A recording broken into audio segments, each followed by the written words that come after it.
ఆగండి. మా ఇంటికి ఎందుకు వచ్చారు? మేమంటే మీకు పడదు కదా. మేము మీ ఇంటికి వచ్చినప్పుడు మమ్మల్ని అవమానించారు కదా. ఇప్పుడు ఏ మొహం పెట్టుకొని మా ఇంటికి వచ్చారు? ఏముంది బేబీ, పంతాలకి పౌరుషాలకి పోతే నోట్లోకి మెతుకులు ఎలా వెళ్తాయి? గతి లేని బతుకులు కదా, సాయం కోసమే గడప తొక్కుంటారు. చూడండి, మేము మీ ఇంటికి సహాయం అడగడానికి రాలేదు, చేసిన సాయానికి కృతజ్ఞత చెప్పడానికి వచ్చాం. కృతజ్ఞతలు చెప్పడానికి వచ్చారా? ఎందుకు? అవన్నీ మీకు అనవసరం అనుకుంటాను.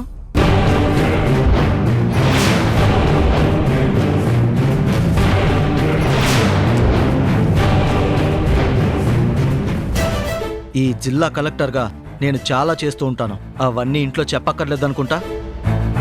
కానీ ఇంటి ముందుకు వచ్చిన వారిని గుమ్మం బయట ఆపి మాట్లాడడం మర్యాద అనిపించుకోదు. ముందు వాళ్ళని లోపలికి రమ్మని చెప్పండి. అది కాదు వీళ్ళు. నాకన్నీ తెలుసు. నేను చెప్పింది నువ్వు చేస్తే బాగుంటుంది. లోపలికి రమ్మను. చెప్పారుగా లోపలికి రమ్మని. రండి.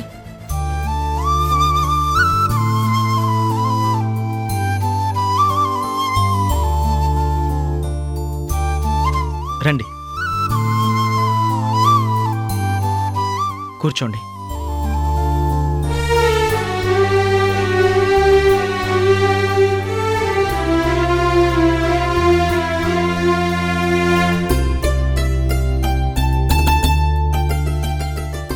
ఏంటి మెడలో తాళి కనిపిస్తుంది? పెళ్లి కూడా జరిగిపోయిందా? ఎవరిని పిలవలేదే? ఏముందిలే మమ్మీ, పెళ్లి కాకుండానే ఒక ఇంట్లో ఉన్నారు, ఒక్కలాగే కలిసి తిరిగారు. అంతా ఒకటైపోయాక తాళి లేదని అందరూ 4 మాటలు అంటున్నారు కదా అని మెడలో కట్టుకొనుంటారు. ఈ మాత్రం దాన్ని పెళ్లి అనుకోవడం మన బుద్ధి తక్కువ.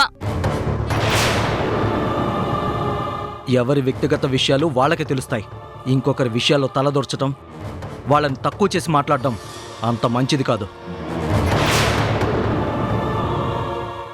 ఏంటి ఇలా వచ్చారు చెప్పండి. మీరు మాకెంతో సాయం చేశారు. మీరు మాట చెప్పడం వల్లే ఈయన మళ్ళీ మామూలు మనిషి అయ్యారు.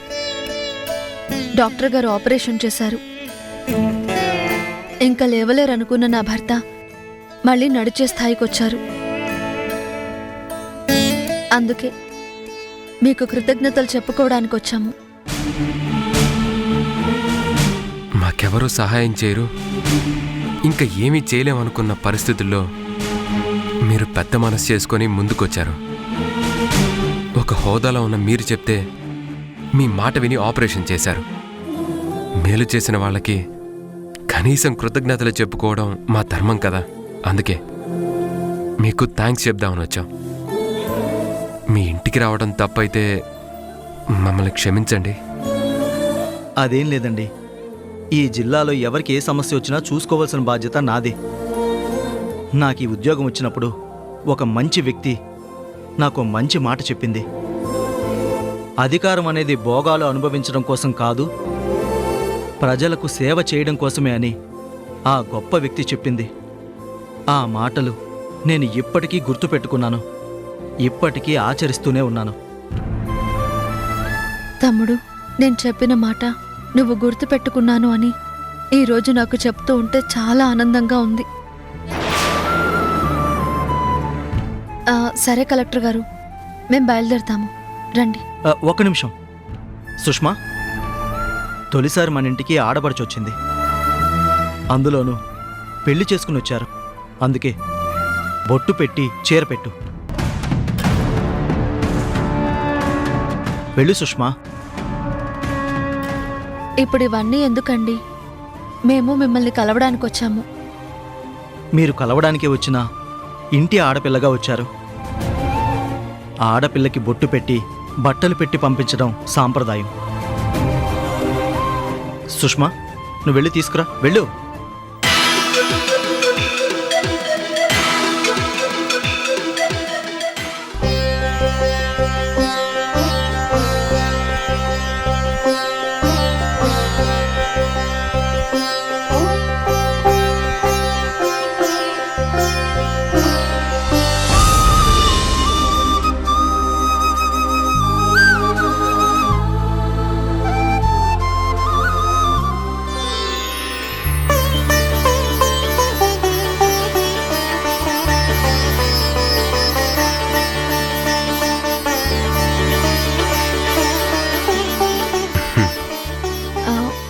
వస్తామండి. మంచిది.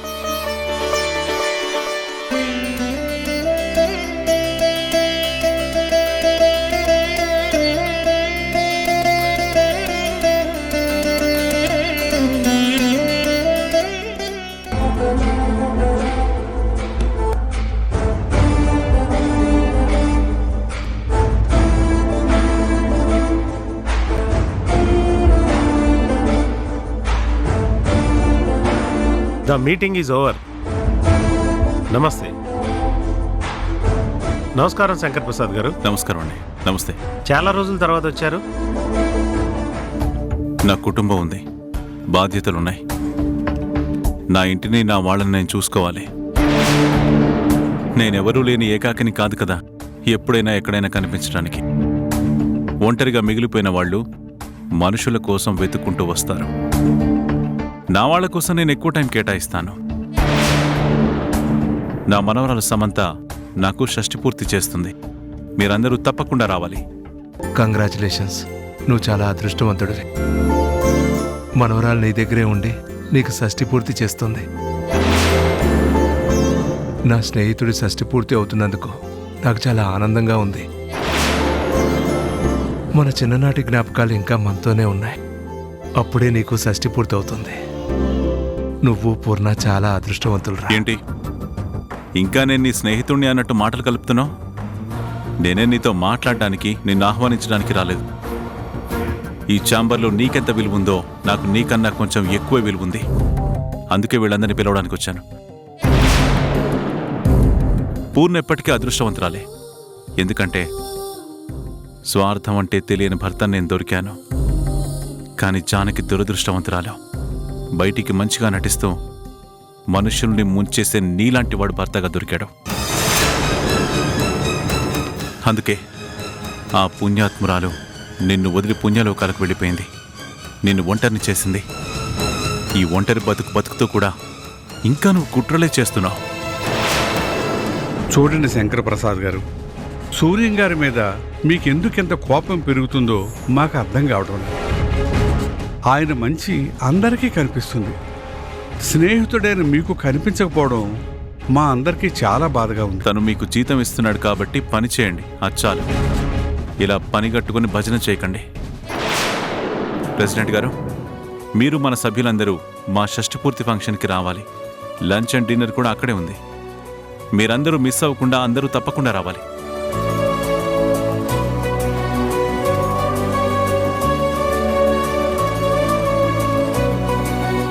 సూర్యం గారు, కార్డ్ చాలా బాగుంది కదా, చూడండి.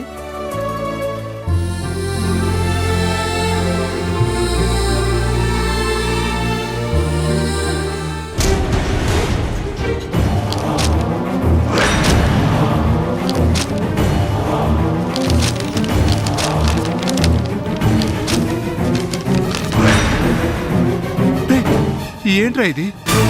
ఇది నీ షష్ఠి పూర్తికి వేసిన శుభలేఖరా. దాన్ని అలా చెంచకూడదు, అశుభం. నీ నీడను కూడా నేను భరించలేను. అలాంటి నీ చేతిని శుభలేఖ తాకింది. దాన్ని నేనెందుకు వదిలేస్తాను? అది అశుభమైనా సరే చించి ముక్కలు చేస్తాను. దీన్ని బట్టి నీకు అర్థమైంది కదా నా మనసులో మా ఇంట్లో నీ స్థానం ఏంటో, నీ స్థాయి ఏంటో అనేది. రేయ్, ఇంకెప్పుడు స్నేహం, స్నేహితుడు అంటూ మాటలు కలుపుకొని మమ్మల్ని కలుపుకోవాలని అస్సలు చూడొద్దు. మాతో కలవాలని ప్రయత్నించొద్దు. ఈ జీవితంలో నేను నిన్ను నమ్మను. స్నేహం అనే ముసుగులో ద్రోహం చేసిన ద్రోహివి నువ్వు. నేనెప్పటికీ క్షమించను. రేయ్, నిన్ను చూడాలంటేనే చిరాగ్గా ఉంది. నీతో మాట్లాడాలన్నా, వాదించాలన్నా చాలా చాలా అసహ్యంగా ఉంది.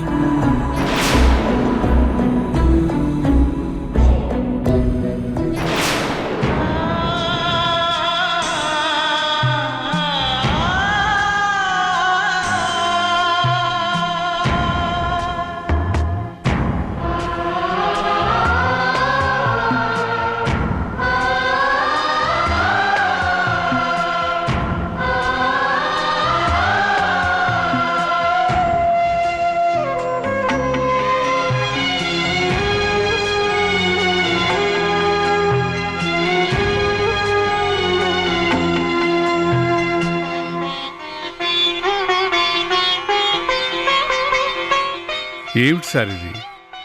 ఇన్ని మాటలు అన్నా కూడా మళ్ళీ ఈ పనేమిటి? మాట అన్నవాడు పరాయివాడేం కాదు కదా చలపతి గారు. నా ప్రాణ స్నేహితుడు. ఈరోజు వాడికి నా మీద కోపం ఉంది కాబట్టి వాడు అలా మాట్లాడాడు. రేపు కోపం తగ్గాక వాడు అంతకన్నా ఎక్కువ ప్రేమ చూపిస్తాడు.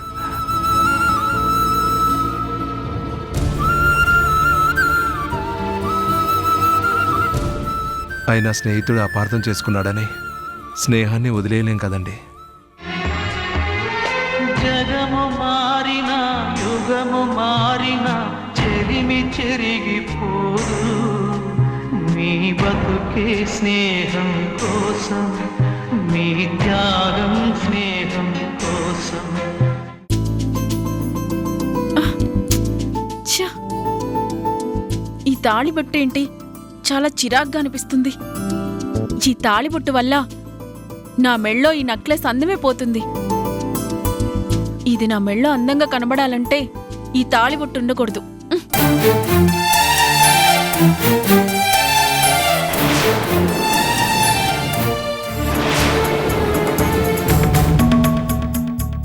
ఏం చేస్తున్నావు? కనిపించట్లేదా? ఈ తాళిబొట్టు అడ్డుగా ఉంది, అందుకే తీసేస్తున్నాను. తీసేస్తున్నావా? అసలు తాళి విలువేంటో తెలుసా?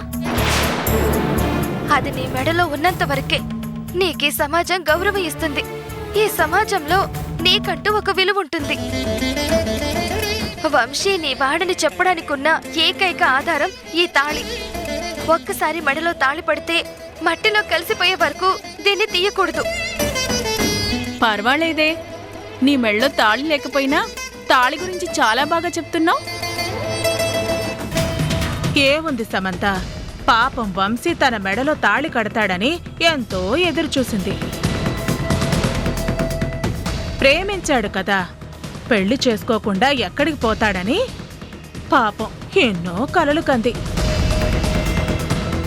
కాని చివరికేమైంది? వంశీ నీ మెళ్ళో తాళి కట్టాడు, వర్ష ఏమో ఒంటరైపోయింది. ఎవరికి ఏది ఎలా రాసి పెట్టుందో అది అలాగే జరుగుతుంది. వంశీకి సమంతకి పెళ్లి జరగాలని ఆ దేవుడు రాసి పెట్టాడు, అందుకే జరిగింది. ఎందుకు వర్ష ఇంకా నటిస్తావు? వంశీ నీకు దూరం అయ్యాడని నువ్వెంత బాధపడుతున్నావో నాకు బాగా తెలుసు. కానీ ఏం చేస్తాను చెప్పు? నువ్వే చెప్పావు కదా, రాసిపెట్టి లేందే ఎవరికి ఏమీ జరగదని. వంశీకి నువ్వంటే ఇష్టం, నీకు వంశీ అంటే ఇష్టం. కాని మీ ఇద్దరి ఇష్టాన్ని ఆ దేవుడే ఇష్టపడలేదు. అందుకే వంశీ నా మెళ్ళో తాళి కట్టేలా చేశాడు. ఇది కూడా నువ్వే గుర్తు చేశావు. ఇది నా మెళ్ళో ఉన్నంత వరకు వంశీ నా వాడని. సో ఎప్పటికైనా వంశీ నా వాడే. చూడు సమంత, ఎవరిని జంట చెయ్యాలో ఆ దేవుడికి తెలుసు. అందుకే మీ ఇద్దరిని జంటను చేశాడు. కానీ ఆ జీవితాన్ని నిలబెట్టుకోవడం నీ చేతుల్లోనే ఉంటుంది. తను నీ మెడలో తాళి కట్టగానే తను సొంతం అయిపోయాడు అనుకున్నావు, కానీ తను నీకు సొంతం అవ్వలేదు. తను కట్టిన తాళి మాత్రమే నీకు సొంతం అయ్యింది. ముందు నువ్వు దానికి విలువివ్వడం నేర్చుకో. తర్వాత వంశీకి విలువివ్వడం నేర్చుకో. ప్రేమతో మలుచుకోవడం నేర్చుకో. అప్పుడు వంశీని నీకు ఎవ్వరూ దగ్గర చెయ్యక్కర్లేదు, తనంతట తానే దగ్గరవుతాడు. ఎవ్వరైనా సరే అభిమానానికి ప్రేమకి లొంగుతారేమో కానీ కుట్రలకి స్వార్థానికి కాదు.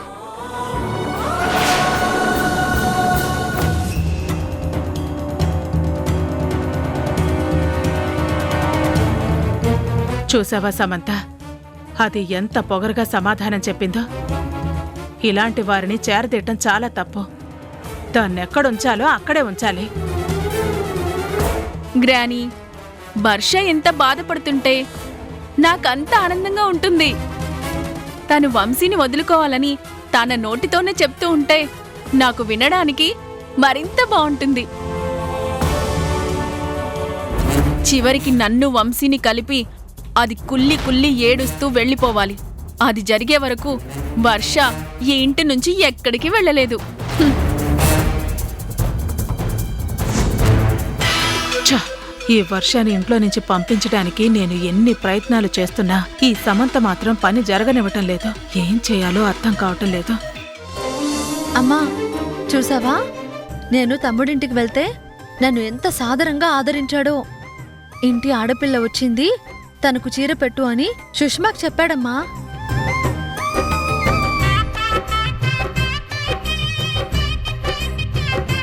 నేనంటే నా తమ్ముడికి అభిమానం ఉంది, కానీ ఆ రోజు నేను వాళ్ళని నానా మాటలని పంపించేశానన్న బాధ వాడిలో ఉంది. అందుకే అక్క అని పిలవలేకపోతున్నాడు. అధికారిగానే మాట్లాడుతున్నాడు. నా ఇంటికి ఎవరొచ్చినా ఇలాగే చూస్తానని ఒక అధికారి చెప్తున్నట్టే చెప్తున్నాడు. కానీ మాటల్లో నా మీద వాడుకున్న మమకారం మాత్రం కనిపిస్తుందమ్మా.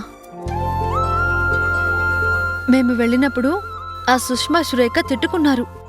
మమ్మల్ని ఇంట్లో కూడా రానివ్వడానికి ఇష్టపడలేదు.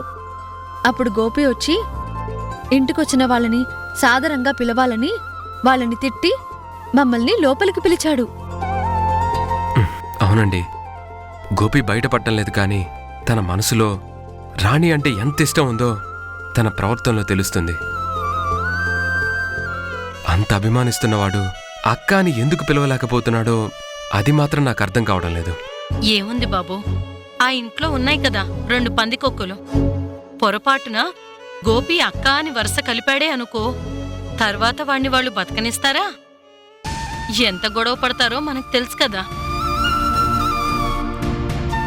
అసలు వాణ్ణి మన ఇంటి నుంచి దూరం చేసిందే ఆ దెయ్యాలే కదా బాబు.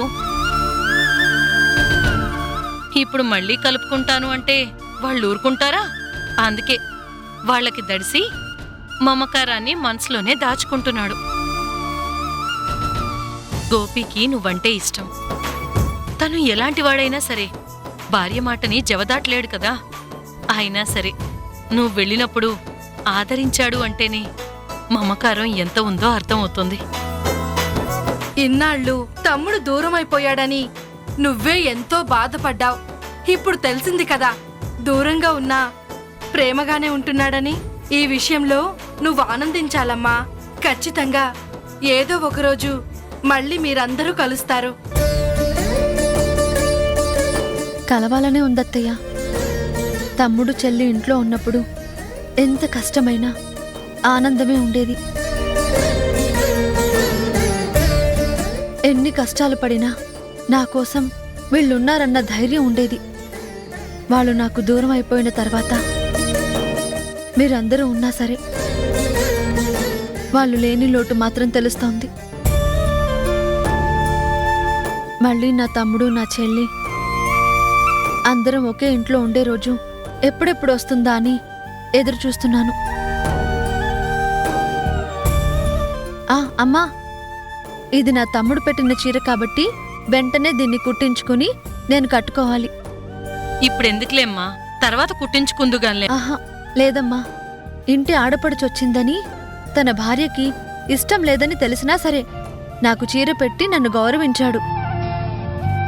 అంత ప్రేమగా ఇచ్చిన చీరని నేనిప్పుడే కుట్టించుకుని కట్టుకోవాలి.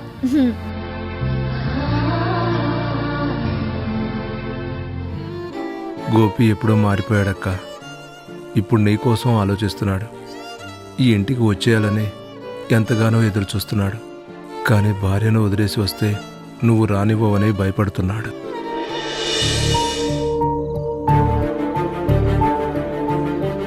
పూర్ణ, కాసిని మంచినీళ్ళు పట్రా.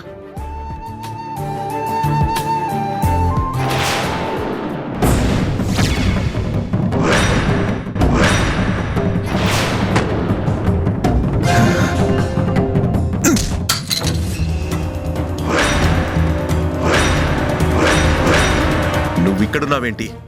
నీ నీడ కూడా మా ఇంట్లో పడకూడదని నేనెప్పుడో చెప్పాను కదా. అయినా నీకు బుద్ధి రాలేదా? నీకు గాని మీ అక్కకి గాని నేను ఎన్ని మాటలన్నా కూడా కొంచెం కూడా సిగ్గుండదా?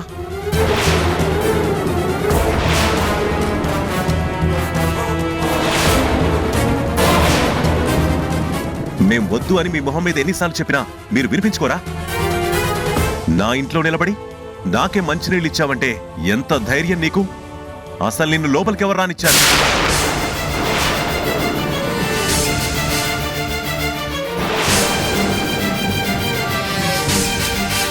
ఏంటి పూర్ణ ఇది? నా మాటంటే నీకు లెక్కలేదా? ఏ మనిషి నీడైతే ఈ ఇంటి మీద పడకూడదనుకున్నానో ఆ మనిషినే తీసుకొచ్చి నిలబెట్టావు.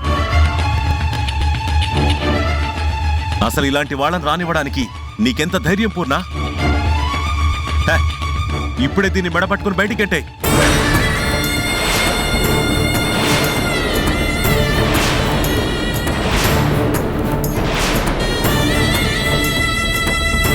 నా ఇష్టానికి వ్యతిరేకంగా తన ఇంట్లోనే ఉంటుందా? అసలు ఇంట్లో తనకేం స్థానం ఉందని తీసుకొచ్చావు? తను అసలు మనకేమవుతుందని ఇంటికి తీసుకొచ్చావు? ఇలాంటి వాళ్ల వల్ల చెడు జరుగుతుంది తప్ప మంచి జరగదమ్మా. మనం మంచిగా ఆలోచించినా తిన్నింటి వాసాలు లెక్క పెట్టే ఇలాంటి మనుషులు ఈ ఇంట్లో ఉండడానికి వీల్లేదు.